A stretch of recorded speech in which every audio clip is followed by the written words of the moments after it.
मनुष्य सपना विहीन सपना होना चाहिए सर।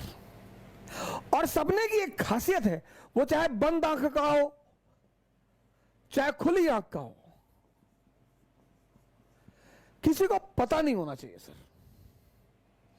आपका सपना अगर किसी को पता है,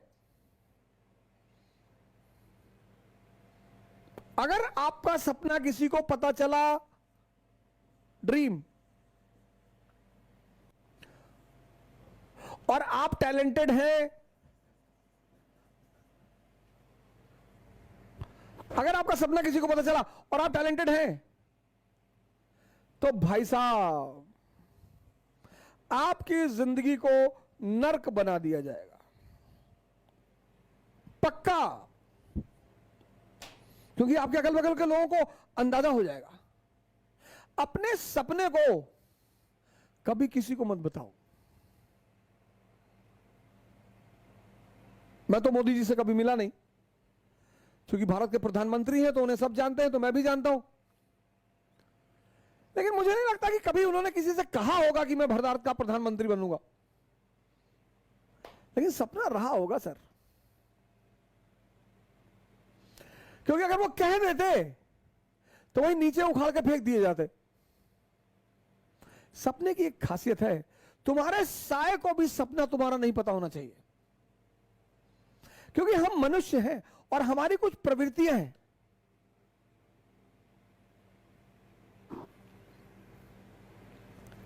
हम मनुष्य हैं, हमारी कुछ प्रवृत्तियां हैं, और उसमें एक सबसे बड़ी प्रवृत्ति यह है, 3 इडियट में दिखाया नहीं कि दोस्त फेल हो जाए तो दुख हो जाता है, लेकिन टॉप कर जाए तो और दुख होता है। ये सबके साथ होता है सर, हमारे साथ होता है। मैं उसे दूसरी तरह से हैंडल कर लेता हूं। जैसे मेरा कोई दोस्त आ गया कि अवध ऑडी ली है, अच्छा आओ लॉन्ग ड्राइव पे चलते हैं। पता लगा मैं देखने आया, मैंने कहा ये रेड कलर की ऑडी, अब इस कलर की तो मैं साइकिल ना खरीदूं, रेड भिगमंगों का कलर है, हटाओ मेरे सामने से। अब मुझे, अब आंतरिक स्थिति मेरी क्या है कि मुझे दुख हो रहा है। मानो है सर हम कि भाई तुमने ऑडी खरीद ली, हम अभी वैगनार पे टिके हुए हैं, तुम में इतने आगे बढ़ गए और तुम मुझे दिखाने क्यों आए हो? तुम दिखाने नहीं आए हो, जलाने आए हो। क्या जरूरत है दिखाने की? जैसे लोग जब घर बनवाते हैं, घर भोज करते हैं, अब डायरेक्टली कैसे बुलाएंगे कि भाई साहब मेरा घर देख लीजिए भाई साहब ना, तो घर भोज करेंगे।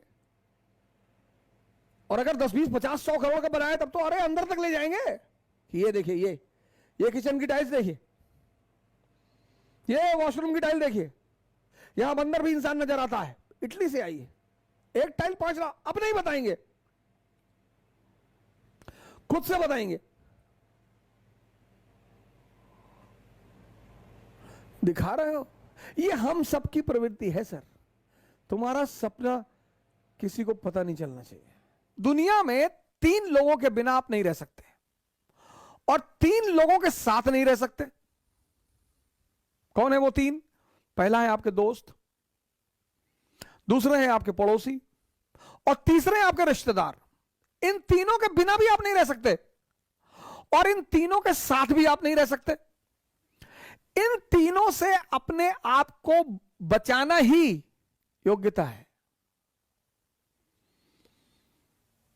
आप उठे समस्तीपुर से, बैग उठाए, किसी को बताया ही नहीं कि आप आईएएस की तैयारी करने जा रहे हैं, बताया ही नहीं आपने, चर्चा ही नहीं की। अगर किसी ने पूछा कि दिल्ली जा रहे हो, हाँ वो इन्फो जॉब लग गई है, ऐसा ही जॉब लग गई है। बेंगलोर जा रहे हो, हाँ इन्फोसिस में जॉब लग गई है। जब तुम अपनी महत्वाकांक्षा किसी को बताते हो और तुम योग्य होते हो तो जलन पैदा होती है। यह मानवीय प्रवृत्ति, ऐसा नहीं हमारे में होती, तुम्हारे में होती, सब में होती है। दुनिया में तुम 3 लोगों के बिना नहीं जी सकते, और तुम 3 लोगों के साथ नहीं जी सकते। इनको अपनी महत्वाकांक्षा कभी मत बताओ। अगर तुम योग्य हो ये तुमसे चिढ़ेंगे। कृष्ण को देखो, बलराम मजाक उड़ाते हैं, सगे भाई हैं। गोरे नंद जसोदा गोरी तुम कत श्याम शरीर, तुम्हारी मां भी गोरी, तुम्हारे पापा भी गोरे, तुम काले हो, तुम इनके बेटे हो ही नहीं। जीवन में तुम्हारी योग्यता तुम्हारी सबसे बड़ी दुश्मन होगी, उसको छिपाना है। मैच्योर जो लोग हैं ना, मैच्योर, वो दो फ्रंट पर कभी नहीं लड़ते। इसलिए जितने हमारे युवा भाई हैं, जब भी आप बाहर निकले, तैयारी करने के लिए निकले, पढ़ने के लिए निकले, बाकी सारे दरवाजे बंद कर दें, सन्यासी हो जाए। यह है सन्यास का मतलब। सन्यास का मतलब यह नहीं गेरुआ पहन लिए हरिद्वार भाग गए, वो भगोड़े हैं। सन्यासी बन जाइए, दिल्ली आइए, इलाहाबाद आइए, बैंगलोर आइए, हैदराबाद आइए, सन्यासी बन जाइए। कोई आपसे कह रहा कि दिमाग खराब है तुम्हारा, आईएएस कभी नहीं बनेगा तू, जी भैया। और जिस दिन आईएएस बन जाओ उसी आदमी को पहले बुलाओ कि क्या हाल है तुम्हारा, क्या कह रहे थे तुम? अरे भैया हम तो ऐसे ही कह रहे थे भैया, हमारी तो अम्मा कहती हमारी शक्ल कुत्ते जैसी। बिल्कुल सही कहती तुम्हारी अम्मा।